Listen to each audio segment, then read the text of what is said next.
நெல்லை மாவட்டம் கடையநல்லூர் அருகே இரண்டாவது முறையாக அடவி நயினார் அணை நிரம்பியுள்ளது. ஆற்றுப்படுகையோரும் யாரும் செல்ல வேண்டாம் என்று பொதுப்பணித்துறை சார்பாக எச்சரிக்கை விடுக்கப்பட்டுள்ளது. இதுகுறித்தான அண்மை செய்தியை பார்த்து வருகிறோம். நெல்லை மாவட்டம் கடையநல்லூர் அருகே உள்ள அடவி நயினார் கோவில் நீர்த்தேக்கம் நிரம்பியுள்ளது. இரண்டாவது முறையாக இந்த நீர்த்தேக்கமானது நிரம்பியுள்ளது.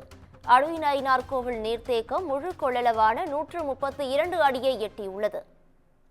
இது குறித்தான கூடுதல் விவரங்களை வழங்குவதற்காக எமது செய்தியாளர் விமலவேலன் இணைப்பில் இணைகிறார். விமலவேலன், வணக்கம். இது குறித்தான கூடுதல் விவரங்கள் என்ன? வணக்கம் பவித்ரா. தென்காசி மாவட்டம் முழுவதும் கடந்த 5 தினங்களாக பரவலான மழை பெய்து கொண்டிருக்கிறது.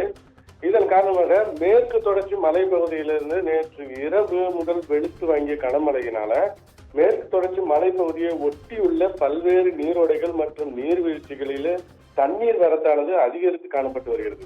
இந்த நிலையில கடையநல்லூர் அருகே உள்ள மேற்கரையில் அமைந்துள்ள அடவி நயினார் கோவில் நீர்த்தேக்கமானது தனது முழு கொள்ளளவை எட்டி இரண்டாவது முறையாக நிரம்பி வழிந்து வருகிறது. குறிப்பாக இந்த வருடத்தில் கடந்த சில நாட்களுக்கு முன்பு அடவி நயினார் கோயில் நீர்த்தேக்க அணையானது 3 வருடங்களுக்கு முன்பு முழுவதுமாக நிரம்பிய நிலையில கடந்த சில தினங்களாக வெயிலின் தாக்கமும் அதிகரித்து காணப்பட்டு வந்தாலும் அணையிலிருந்து கார் சாகுபடிக்காக தண்ணீர் திறந்து விடப்பட்ட காரணத்தினாலையும் அணை நீர்மட்டமானது மிக வெகுவாக குறைந்தது. இந்த நிலையில தற்போது மேற்கு தொடர்ச்சி மலைப்பகுதிகளில் பெய்த தொடர் கனமழையின் காரணமாக அடவி நயினார் கோயில் நீர்த்தேக்கமானது அணையானது இரண்டாவது முறையாக நிரம்பி வழிந்து வருகிறது.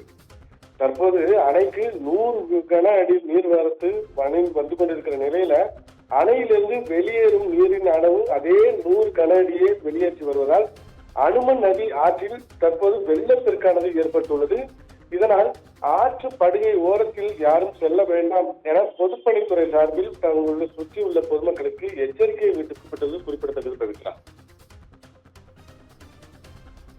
கூடுதல் விவரங்களுக்கு நன்றி விமலவேலன்.